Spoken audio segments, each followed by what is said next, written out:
for coming. Welcome. This is really my subjective, personal sort of snapshot of buildings that interest me and sites in Penticton. Not being an architect, having moved here 5 years ago, but I do know prior to that and prior to moving here, I'm intrigued coming from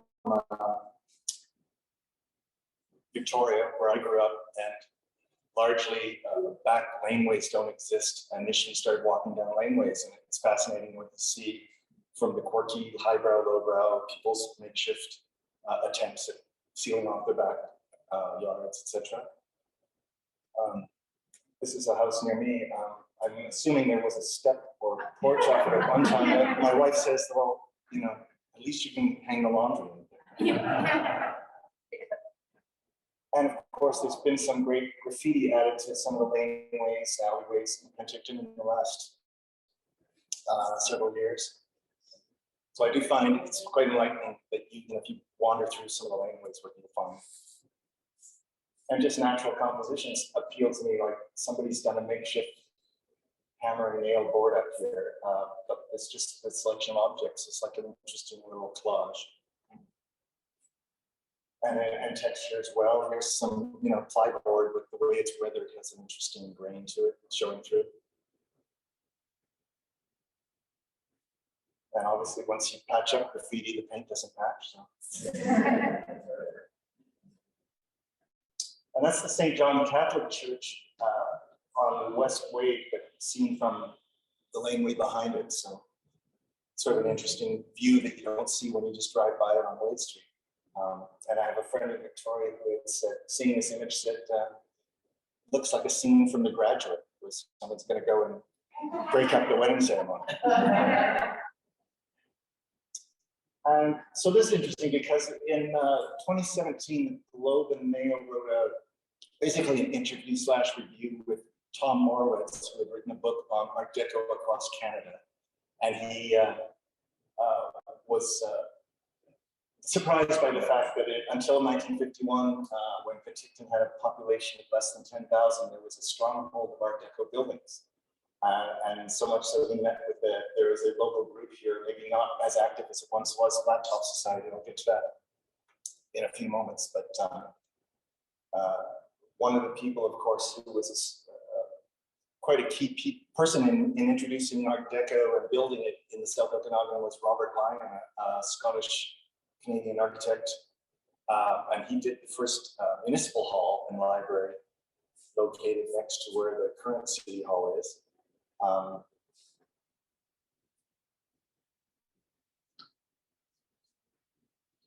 don't think you can fit many offices in that today. He also was the architect for the post office and building, which also had federal offices in it, at Nanaimo Square. That was from 1936. The municipal hall was 1940. What I forgot to add was that he also became the first mayor when the city incorporated in 1936.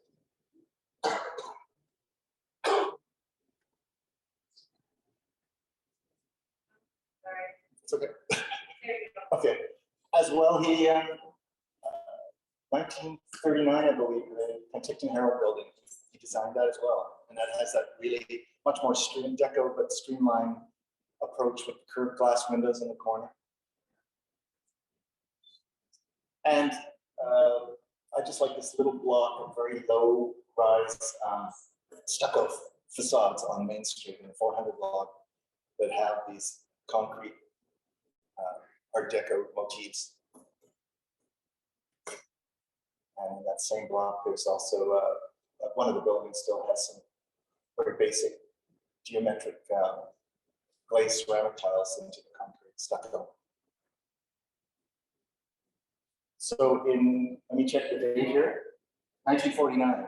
So we were sort of moving from Deco, this bridge between Art Deco and streamlined modern. And the Penticton Courthouse has sort of that bridge between those styles, where it's starting streamline, you're starting to get maybe less ornamentation. And it's interesting, in Victoria, there's used to be the Queen's Printer building, where adjacent to that, and the same architect, who I don't know that built this building, has a very similar corner entrance on a provincial building from the same era. But it has, you know, interesting concrete motifs in the paneling.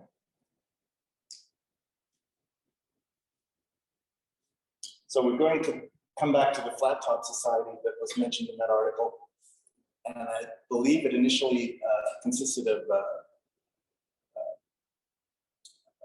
4 or 5 people, but Allison, Howard, Dave Corbet, Chris Makepeace, Drew Makepeace, sorry, somebody else is an actor, I believe. Drew Makepeace, and a local architect, Chris Allen. And also, if you know, hopefully at the end of this, you'll have some insights into some of your favorite buildings that may not be included here. And also, you may have details that I'm totally unaware of, which I welcome your response to that. So there was some funding done, maybe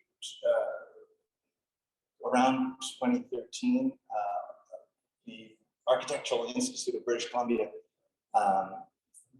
provided some funding to document the high proportion of flat top houses in Penticton. And I know that Allison Howard was, most of these consisted north, Main North, and I believe everything east of Main Street, Allison documented, and Drew Makepeace documented everything west of Main Street. But they created a self-guided walking tour that also was, the museum was involved with it, maybe the art gallery, but certainly the art institute provided some funding for this. And so it basically consisted of 10 sites with some, and mentioning some neighboring ones in the same neighborhood, as well as included a free coffee at Benchmark, since it was an early flat top business, from the 40s. So I've got some of these here as well, but definitely from say mid to late 30s to the early 50s, it was a very prevalent style, a lot of these flat top houses in Penticton, ranging from much more sophisticated, streamlined, curved stucco looks to very simple, almost square boxy minimalism. But a lot of that rose out of the out of Art Deco, and sort of ignoring or resisting all that extra detail, and also going for a more simple, modern look with industry and all of that.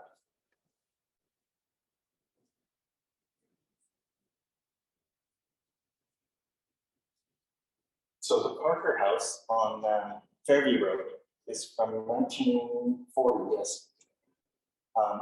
See the parapets, they're rounded and curved, but they contrast with the real sharp line over the doorway entranceway. So this was a Robert Lyon design too, our first mayor. And what's interesting is he has added other elements that are often key, not always there, but often where the windows meet at the corners. And he ended up designing the post office in Kelowna, as well as some fine industry family homes on the lake shore in Kelowna that are still there, really wonderful white stucco, streamlined modern houses. So this house on Bray, this actually used to be owned by Allison and Dave of the Flat Top Society. It has changed ownership since then, but it's again, this is more of a modest, simpler construction of an art moderne or house, because of the, it doesn't have the curvature, but it does have corner windows and that straight, square, flat roof and stucco. And it was purchased maybe 5 years ago, and the new owners gave it a makeover on the color scheme and added a quite interesting living dining space off the back, because this was a very tiny house.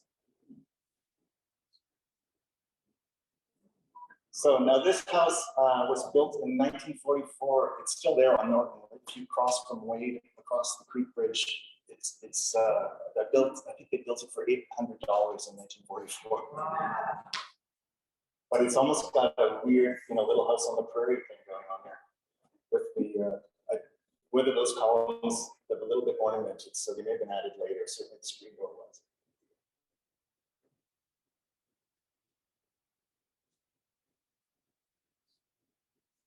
Just gonna check the street. This is down by the creek. It's the, I believe it's 1936, but it's got really interesting elements. It's got the curved windows on the side, not glass squares, but classic sort of streamlined look, as well as almost an Italianate reference. It's on the front street-facing side of church where you get this really wonderful, almost Italianate window added for ornament. And so this is the Tupper House, and I believe it's in this upcoming exhibit, at least a maquette of it, for the museum. That's in November, correct? Yeah. So this is wonderful because it was 1938, it was built, but it has the wonderful curvature plus the curved glass square windows, horizontal lines, really wonderful elements of that modern, streamlined, modern style. And it's deceptive because when you see it from the street front on Orchard, you don't realize it goes back and there's a whole laneway with the modern garage as well as the studio upstairs.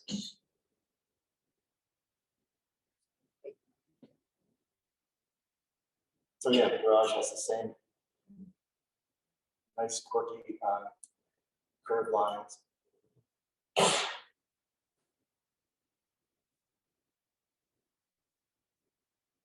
So Young Street, 1936. This house has actually been purchased and refurbished, which is nice to see in the last couple of years. So this is probably from about 5 years ago. Before that, I know they took out the original sort of shippy porthole front door and replaced it with something very different, but it's still got the hexagonal window upstairs, and so the actual exterior is very much the same. And in profile, it almost looks like a face.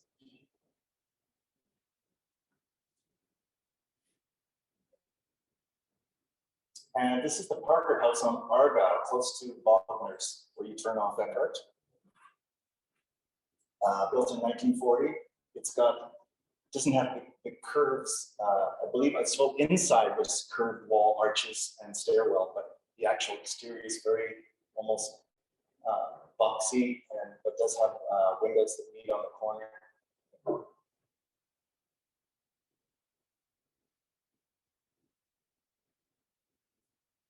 And I just find, for me personally, I responded, I've always liked these quirky flat top houses. So if I didn't mention that already, that's how I got into starting to go around and take photos. Sadly though, or understandably, because a lot of them haven't been maintained over the years, they're very small, and with R2 zoning, it's normal that they'll be torn down and they're not protected. So with density, etc. But it's interesting to know, even in the 5 years that I've lived in Penticton, how many of these places have disappeared. So a lot of these photos don't exist anymore. This is on Westminster, and I believe probably the next one to go will be this 437 on the right, just because I think it's sold again recently, and it's almost, it may almost be a double lot. But it's neat to see a couple side by side.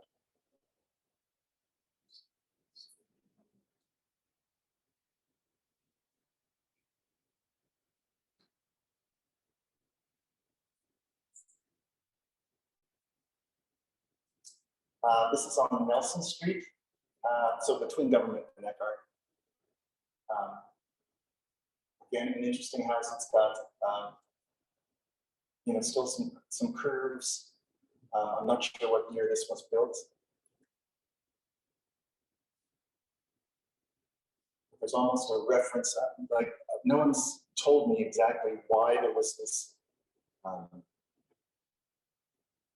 predominant number of flat top houses, whether it be cottages or finer homes, whether it's got to do with referencing California weather or something in the summer here, or the fact they were simpler to make in some cases without having to do the gable roofs, or just what was going on at the time in the world, and being, trying to be a little more forward thinking. This was on Conklin, so this was torn down maybe 5 years ago, and so it certainly looks a little sad and desolate being an empty house. But I love the parapets on some of them have very much almost not bonanza, but a reference to sort of a Western / either Santa Fe or California cottage reference there. And this is down on Ellis near Eckhart. There is actually a house beside it. It's a duplex of the same era, but they put a sort of a false front roof, so it looks like there's some gabling going on. But also some of these, minor, simple little cottages are enhanced by an interesting car parking, for instance.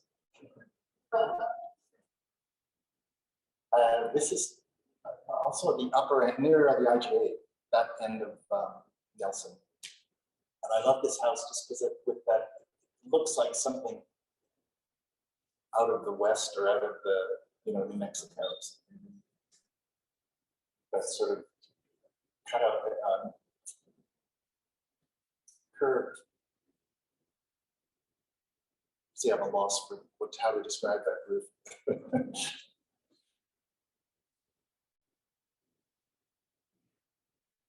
But that is still there, this one. Yes, there's someone living in there. Here's one that's been, maintained and updated, so it maybe not have it. So we probably never had an original front porch like that, but this is on Wade as well, I believe, West Wade.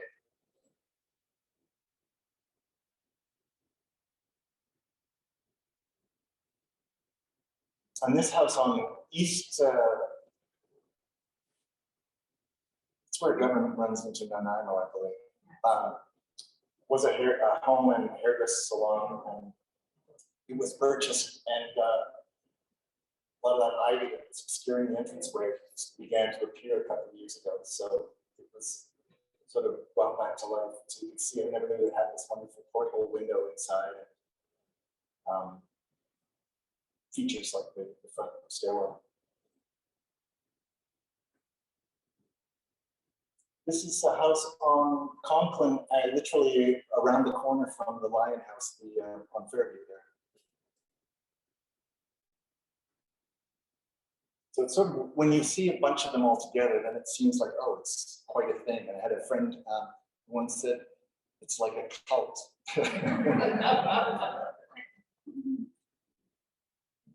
And kind of cool, as an add-on. And this is almost where by Grimms meet, that end of Eckhart.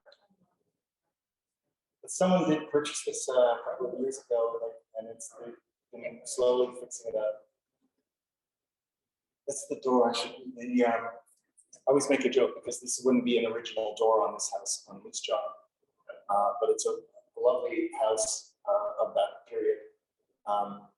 But I always refer to it. Every city, I think, has these doors. They call it the Penticton Special because it seems that the majority of doors that get replaced on houses, not that it's a bad door, but it's this half sunrise door that goes on.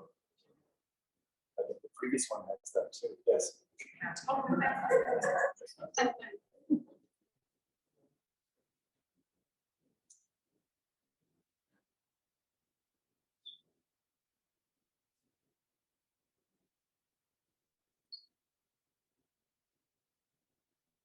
This house, oh, this is on Forest Brook, up towards the creek.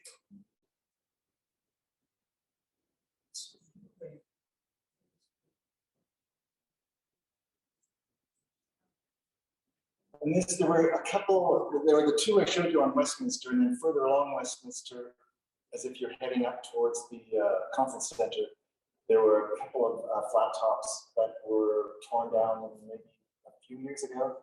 Now, and this, I just was interested because I get to photograph this, and then the next or so, I was able to see it stripped down, so you can see some of the siding inside. It's the same with the profile view.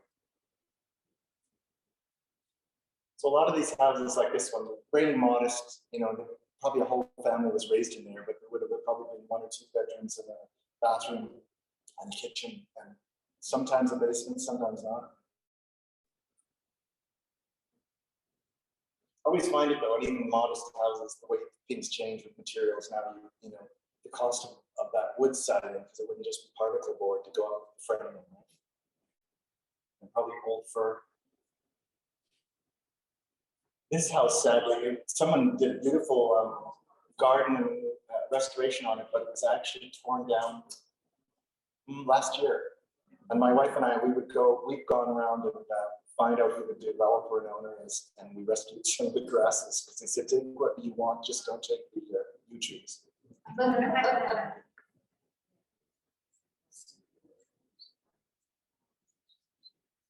And this is over by the cemetery off Fairview. I forget which one that is.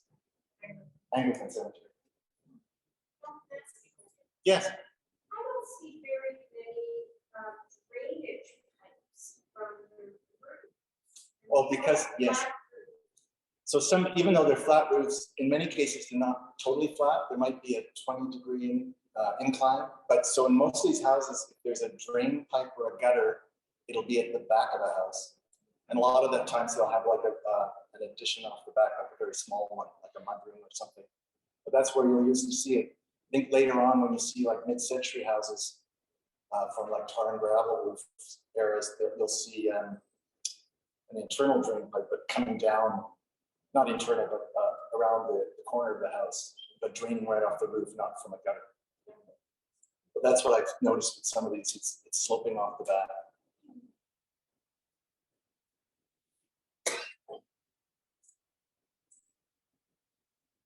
So it sort of is a cult, right? Or was?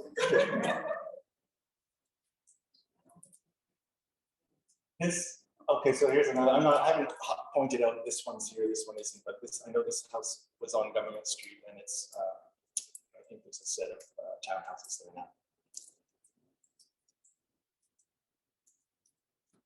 So this is the second one on Westminster that was almost in the same vicinity as the one that I showed you stripped down exterior of. This one has those curved walls, which make it interesting because it's sort of a basic house as well, but it's got nice curved corners. And there's an idea around streamlining of that. The streamline was that the idea that the wind would move freely around the house and not be, stopped or interrupted by the sharp corners.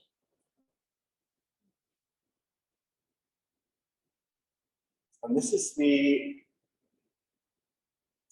forgive the street names if I don't remember what ones they're on, but I know this is right almost opposite the old CPR building. Oh, Hastings.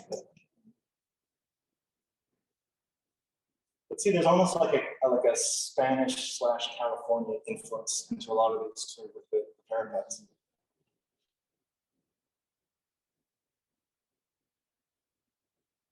And yes, most of them are not most, but certainly the simple ones are quite tiny. They're all usually, under 1,000 square feet of finished space inside.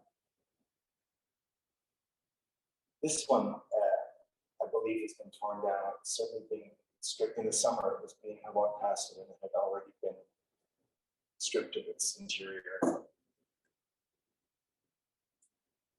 This one isn't too far from me. I think it's a really small example, and it's quite sad because it's neglected and doesn't probably have a lot of character, except that as someone pointed out, the best thing about this is the light show inside of it.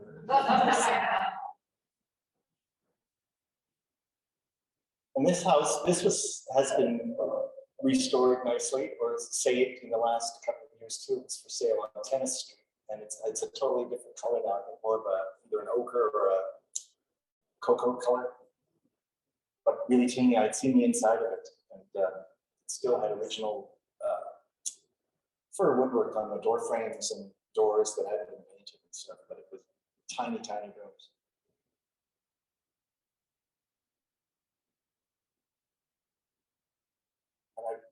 start to notice that some people may have wanted to prune back some of the shrubbery, hiding the house.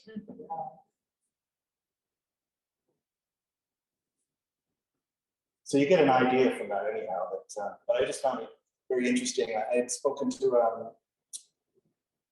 Alan Collier, who's a Canadian furniture designer and also a curator and collector. And when he knew I was moving to Penticton, and I mentioned we had purchased a little flat top house, my wife and I, that he was like, oh, well, to him, in his knowledge, he heard that Penticton and possibly Regina were the two Canadian cities where per capita they had a high percentage of flat top houses.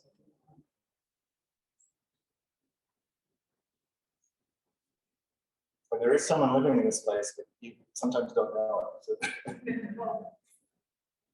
So this is back, remember the yellow, on the very edge of the screen, you can see the yellow stucco house on grade. Well, there was four of them, four in a row at one time. The one on the far left was sold and torn down maybe 2 years ago. So they put a townhome in with a flat roof, but the profile is twice as high. And I was going to take a photo, but the trees have grown so much from when this was taken maybe 7 years ago before I moved it,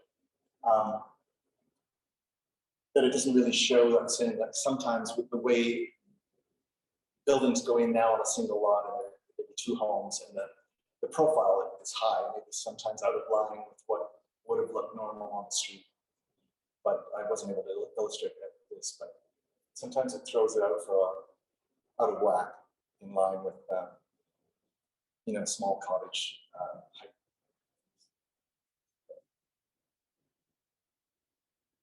This one is still there from that row on low. That's a 300 block of braid right close to the creek there. So this house, I believe, has been torn down now just recently, but they always had quite elaborate Christmas decorations and Halloween too. And this was on Ellis, right by the cannery, further up. So it's where the condo building has gone in on the rise there. But there are several houses, or more than several, that people are giving them TLC, and they've been beautifully, maintained and painted and landscaped. Most of these don't have basements. Sorry? Most of these do not have basements.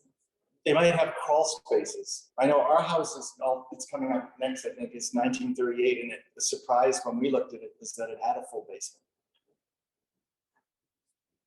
And I'll also joke, because some of the lots are a decent size, that you say, well, in the winter, your house is X number of square feet, but it goes up 10 times in the summer when you're outside more, right? Okay, so this is our house, but when you go back to pictures of what it looked like when we bought it, you go tear down, or so we gave it some, but always for me and for my wife, we always sometimes feels like it's a weird little film noir cottage in Los Angeles in the 30s or something. Sorry? No, it was a really pale-ish sort of flake. The paint was in really bad shape, but it was like almost a really pale browny beige color and flaking. Someone had pumped in insulation in the walls, so that had sort of scabbed off, so it looked pretty neglected. But even for a simple house like this, of that period, well, it's 1938, so it still is an early one, but I'm always interested in the fact that it's still got this quirky little nice slant on the parapets that go up on an angle rather than they could have just gone straight up to a square. I actually like the font of the house number. Okay, but so we added those. Oh, you did? Yes. Okay, because yes. What about the front door? Yes, we changed the front door. We would have kept it, had like 6 little square windows, but it had been bashed in or something and quite wobbly. So we thought, well, this will make it a little more shippy by having a porthole window in the front. And this is quirky because we only discovered this, we only saw this house maybe a year or two ago over by the Canadian Tire and the golf course. And it's really interesting. I have no idea when it was built. I mean, it's either of that same era or just coming later in the 50s. But it's got also that really textured gravel that you see more of, I think, in the, on the coast in Vancouver with crushed glass and that, but it's got purple in that mix and blue glass. And this is so across the street from the on Fairview, where. So it was just an example, much like Benchmark, which I didn't include, but we talked about that in that self-guided walking tour. The thing with that self-guided walking tour is that you could still, all of those, at least 10 structures that are in that tour are still existing. So you could actually recreate that at any time without the free coffee from the Benchmark. So I like, this is just funny because I don't always, the corner groceries are disappearing, and especially groceries that had like a corner entrance. What's interesting recently is that when they were tearing it down last year, I asked the developer, they said, oh, you can have that ice cream cone. I thought it would make a wacky garden ornament. But when I went out to it and saw this really thick plyboard and there were 500 screws going into the wall. This I've always liked because it's like a flat top garage, but behind a house with gabling. It's still a stucco house, probably from the 30s. And it's sort of like a landmark at times because it's this wacky little shop, like workshop garage in the back of a garden that's right on the street. And so as a streamline, this has lovely curved front. Brodo Kitchen now occupies the space that used to be the Penticton Chrysler Plymouth dealership. So it's neat to just hanging up in Brodo is that picture of the dealership that used to be there. And they really didn't change much. The windows, different windows, but the same footprint.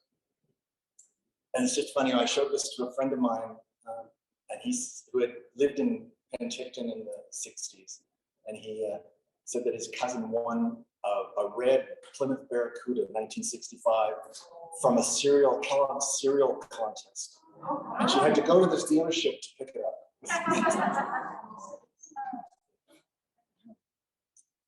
And then I really love the gyro band shell because it's sort of a steel truss and concrete structure, but it's got that almost reference to modern, streamline as well with the hollowed out, band shell in the back, or concave, I guess. And Tempest Theatre too. I was certain that was for sale a few years ago. This co-work Penticton had been occupying the space too, but it was the old Oddfellows Hall, and I don't know the full history, but I think various groups through the years have occupied that space, right? But Tempest Theatre had, taken it on, and they've got their film production offices in there, but also the Black Box Theatre, and it's got this almost reference to Deco and Art Moderne for sure. And I love how they tweaked, with the recent paint job, they tweaked the T. It used to be a cross in glass cubes over the entrance door. And when they did the painting, they just filled in the top glass square, so now it's a perfect T to match the logo.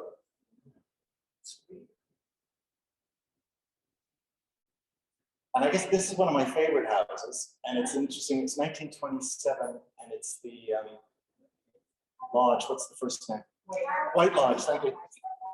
And it was never a lodge. It was always a private family home. But it's interesting because it's like a really early form of a modern building, or almost, to me, it's almost more like a Bauhaus architecture. So from 1927, and then it's in a rural setting, makes it more rare in British Columbia than being in a neighborhood, a residential neighborhood.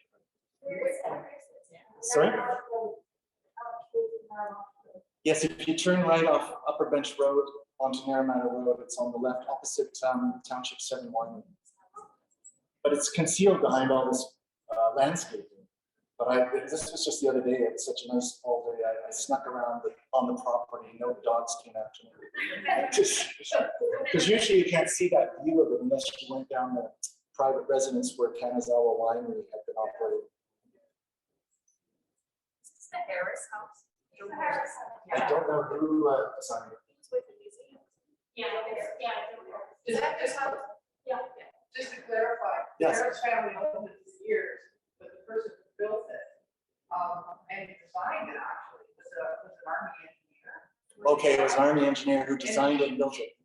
But he never, it just sold recently. Yes. And I had quite a discussion with Greg Manuel about it. And, because I researched it for the Heritage Register. But Oh, I wow. didn't know some of the facts. But, this fellow that designed it, did it for the woman he was gonna marry or something. And she arrived here and then he died or something. So the house was kind of, when the Harrises bought it, it was sort of unfinished. Oh, interesting. And then somebody, the Harris family had it for years, like decades. And between the current owners and the Harris family, somebody else owned it in the interim for like 20 years maybe. Like up until the recent state. Yeah. Yes, I think it was a lawyer, or They did do some work on it, and the real estate had a video. So it was great because there were these rooms with these, I had never been in it. Right. I've never been in it. And it's incredible. And very high ceilings with these windows with this amazing amount of light coming in.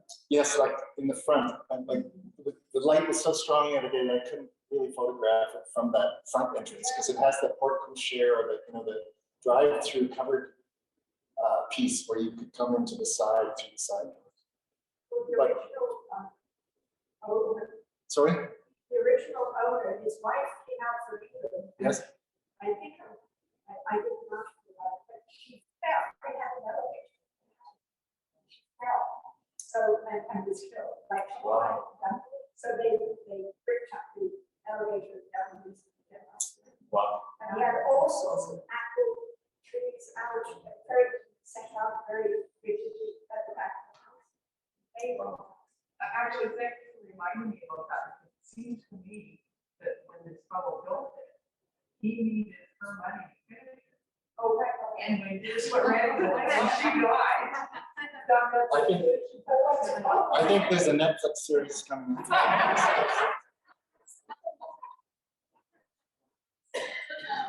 Okay, and then the elite, no tears. I just think, so the building was 1927, but I forget who the original owners had a cafe of a different name, and then in 1936 moved it to this location and called it the Elite. But it's sort of a sad or travesty that the sign above all couldn't have just been saved as a, I think, like Las Vegas neon or something. But the fact that it was such a landmark, and again, it's great if you have details that I'm unaware of or unknowledgeable of. In the 70s, the Elite was given sort of special permission to keep the sign on when other businesses had to remove their neon. Is that correct? For some reason, when they, somehow we got traffic out on Main Street, I think they put traffic lights in the intersection or something. And somebody was very concerned at city council or around staff that people were going to get confused with all the neon lights. So they want all the neon lights gone. And so they leave the last one. And that sign was from the 50s, not the 30s, yeah. But then what, so when I think the only other thing is that I believe when everyone was concerned about, the people who were concerned about the sign brought it up. It's like, well, we're going to put a sheathing over it. We won't destroy the original sign, but as you can see, the particles of neon have been removed. You can see the holes where the neon tubing would be connected to the electricity. And then a new piece on it. And I think the actual crown from the sign is still laying sideways on the top of the zigzag eave there. And on the statement of significance where this was put on the Heritage Register, the neon sign was considered one of its main characteristics. Because of that. Yeah. Oh, and of course, there's the beach. Now this, maybe someone can help me. I don't know if this is older than the 40s or newer than the 40s. Does anyone know when the beach was built? This is the second. This is the second. Oh, there was a first beach? Yeah, and I don't know when the first peach was built. So this is the riper peach. But it was actually great. Someone else will have to tell me when the first peach was built. But what I do know is that in the early 90s, there was an Eminem concert and there was a street guy. Oh, yes, I remember. And they toppled And it. the original peach got rolled into the thing. But so this is not the one that was toppled after the MC Hammer concert. So, and to add to that, like I'm terrible with dates, so I don't remember exactly when. Areas told me that there were actually two beaches. Yes. One at Squaw and one at Squaw Lake Beach got moved into the pool, now Squaw. Okay, so it's moved into a bar, and as the bar was being built, the beach got lowered in, and then it was a place to buy shots. And then over time it wasn't in there anymore, so I don't know how they got it out. And then yes, this one was the rule that when there was the bride had taken the whole or the one before the whole. So I use this photo because I thought it looks like it's been dusted with icing sugar. You know, as winter. You usually just see it in the summertime. That's a bigger peach. So Nicole, so this is just my personal idea about, I grew up in Victoria, and in certain cities where certainly if there was a historic or a CPR hotel, people in those cities become endeared to it, and they always think that it's a public thing, even though in most cases it's actually a private enterprise or owned by a private hotel. So like the Empress is owned by the Fairmont, and I think people used to just wander through the lobby as if it was a museum to go through. And Naramata, I think it's the same. People have a real interest in when the Naramata Inn sold, what are people going to do with it, right? It's our inn, even though it's a private enterprise. So, but aside from that, my personal take on this is that with a historic hotel in the city, it sort of gives it some sort of grounding. And when you lose that, you don't have that sort of reference to like a CPR hotel. So the fact that when it was just demolished in 1981, for me, the next best thing would be the Sycamus. It's like a historic, it's not a hotel at all, but for me, it sort of represents some historic building, even if it's a landlocked boat, in that context. And it's got a lot of people maybe have it's it's got wonderful saloons inside and all that.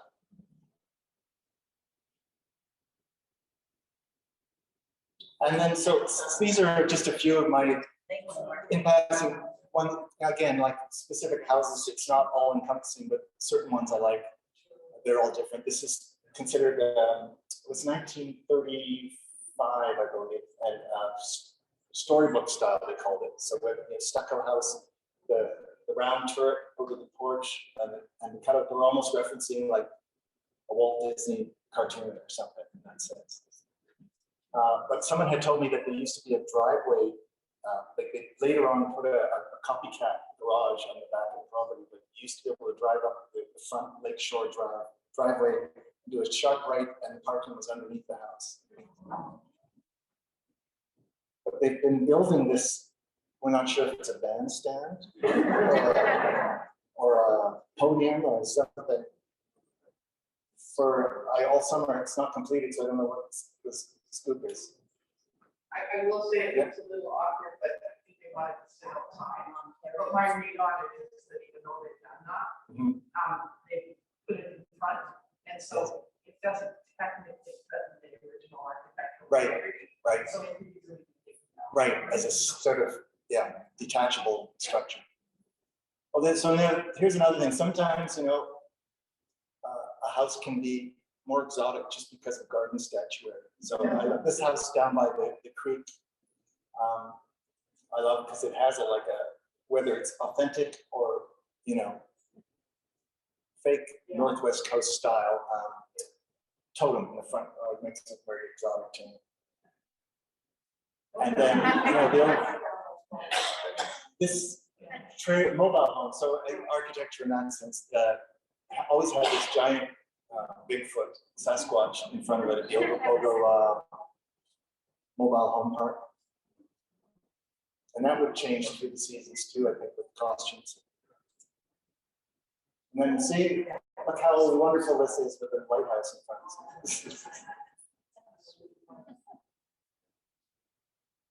This house is gone now, maybe in the last 3 or 4 years, but I always think this was the smallest house in Penticton, quite close to the creek. So I'm sure it was like a one-room house. I never went inside. Was it on Pickering? Pickering, yes. Thank you, because I couldn't remember the street. I thought, oh, someone will. And then, this is just going into concrete, because maybe I just noticed it when I moved here, but there's some really wonderful mid-century and more Deco era concrete stairways to a lot of houses in Penticton, especially in north of Maine. Not north of Maine, but north Maine. So I love this sort of curved, low railing, and then the scalloped semicircular stairways. And then you get more of a mid-century, like maybe a 1950s house with some cast concrete, and then the railings. I think Penticton still has a lot of that era. There was a lot of metal railings that were produced, like cast iron railings for stairwells, especially in the 50s. And then here's another topiary. So this is, I don't have a great shot of this location, but the Figueira mobile home park down near Skaha has Portuguese-Canadian gentleman who's the maintainer of the topiary there, and he's meticulous. And some of the, it's worth driving through there just to see his edgery.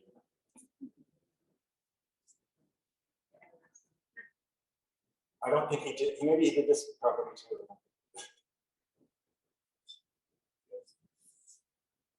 And this, I just love this. It should. I always think every time I go past the SPCA clinic on Main Street there, that it should be a boutique hotel. It looks like it's, like a Santa Fe Inn or something.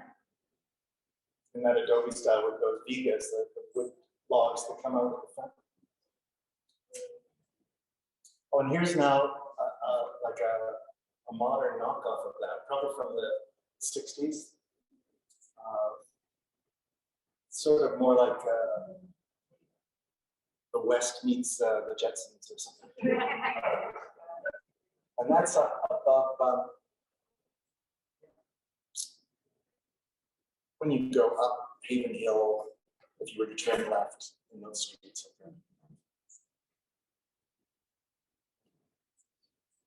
Oh no, I just love this building when I first saw it, because it's just so weird, almost brutalist, and it's the Brain Injury Society. They occupy the space as well as some other groups. Yeah. But just on Main Street, close to here, almost across the road, really. This friend of mine who was living in Germany said, when he saw this photo, said it could be Western Russia if it wasn't so tiny. So he said, oh, he calls it BC brutalism. Is it a funeral home too?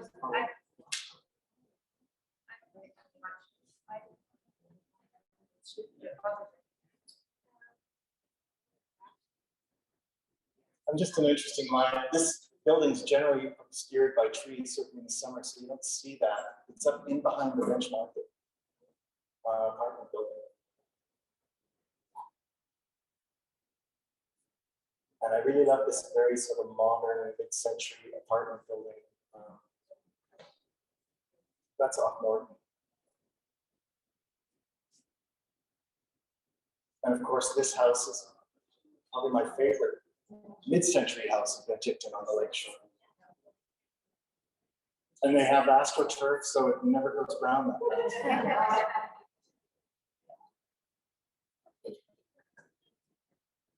And this one on Vancouver Court has a really wonderful feel to it too. So, flat roofs, but from a different era and style than the stucco houses of the 30s, right, to the 50s.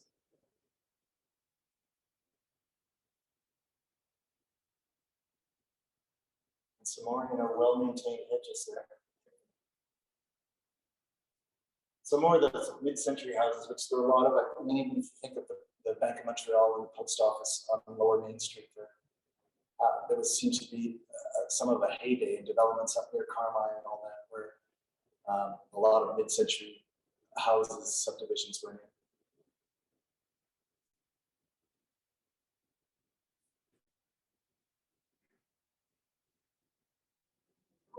This one's just on Scott Hill Road. I just like it because it's so blue, and it just stands out from the whole neighborhood. And then there's still some interesting mid-century office buildings, especially medical offices on Martin Street, little complexes that are pretty much intact to the sort of look of when they were made. And this is an addition to, so the Herald building, designed by Robert Lyon, that streamlined modern look, had an interesting mid-century addition to it where the offices are. And blocks, and then the side radio station. Somebody, 2 feet behind those bricks, there's an actual wall, but they face the whole thing with these concrete bricks and those. It's very interesting.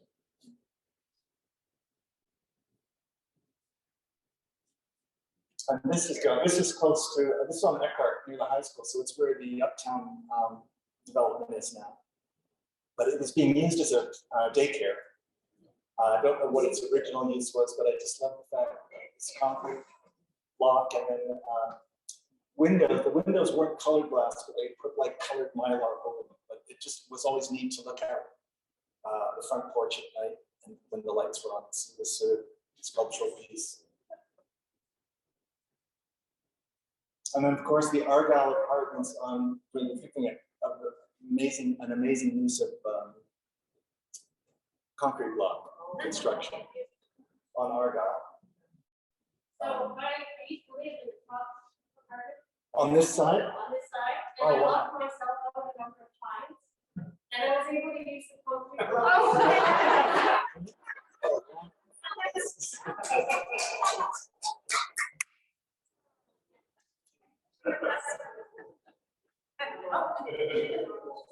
I wasn't done in that place.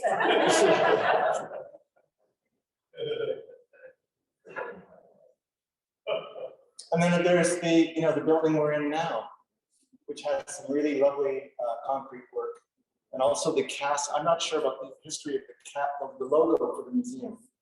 Is taken from that same corner design, but it almost looks like a sculptor designed it. So I don't know who did that, but it's a wonderful example of cast concrete. Yeah.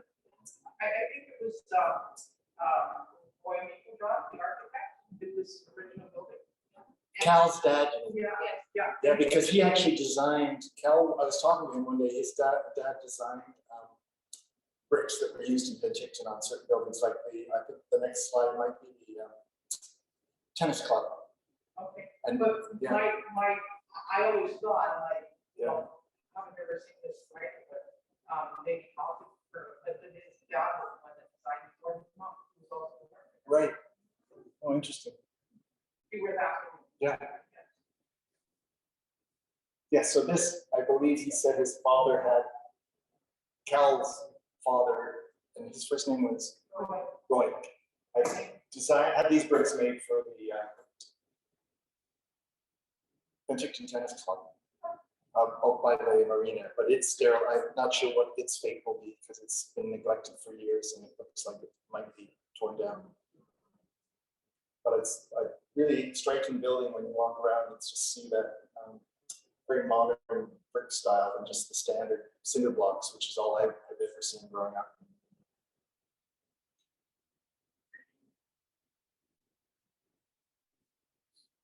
And this is on, it's up Wade, but close to, I think there's a yoga studio in this building now. It's just, it's so great to see a wall of concrete blocks like that, in a way that catches shadows and casts shadows, and the light hits it on at different angles.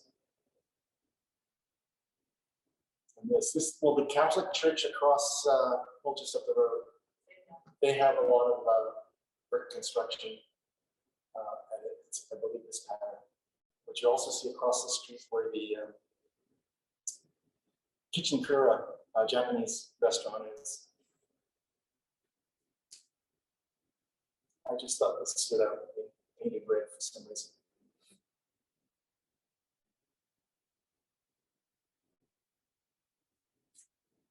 But it's interesting how many examples of this. I think the fire hall has walls of the same sort of material. I'm not sure the date of this, but I like always like this interesting, jet out on the. It's the power station. I call it the power station. But, and then just touch on motel things, because there really aren't motels left intact, except maybe as far as the facade goes. I guess it was if you look at, there's certainly some signage still around in South Main, like the Valley Star Motel, but the building doesn't represent that feel anymore. I just did a quick little collage of it. So this was the Majestic Motor Lodge. I'm not sure exactly where that was, but it was like a heyday of motel culture. People staying on vacation. Was it Riverside? Oh, and so around Lakeshore. And a lot of them are still there. It's still probably unique to Penticton to have that strip of motels down by the Sycamores. But most of them don't exist. They've been updated or added facades and doors and things that aren't original. So we don't have. Sorry? I think the Meadowlark is being torn down as we speak. But I love it. It also ties in. There's the concrete brick construction going on again.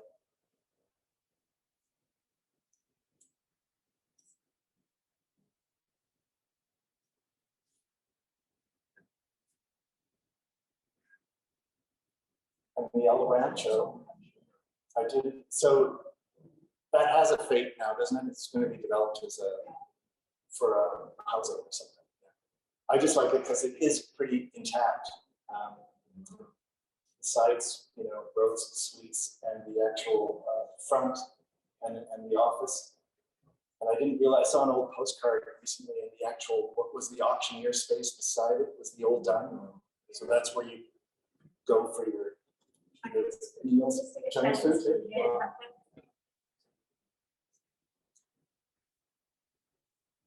Again, the car helps.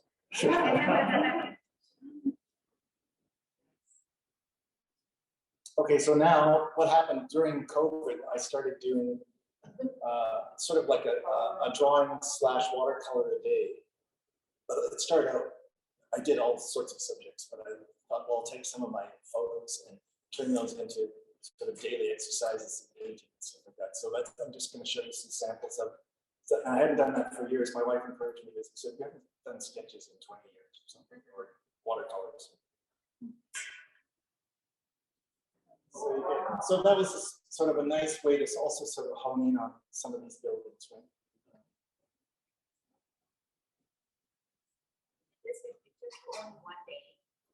Yes, it was sort of like my nighttime exercise. Well, I draw it out in pencil, then I just ended up using ink pen because it's more solid than the other pens that would dry out. And then watercolor on top.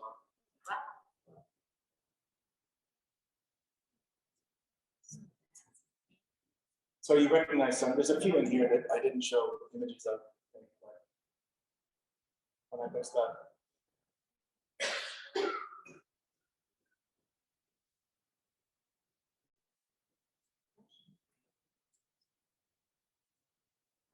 I like the light. Well, when you get such clear light here on a sunny day, it's interesting how you can get nice shadows cast from my leaf.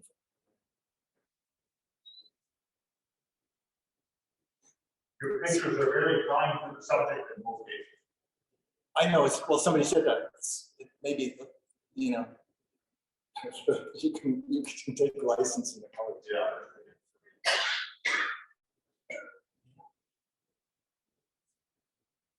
There's that little thing again. And there's that Penticton special door on the front without the rails.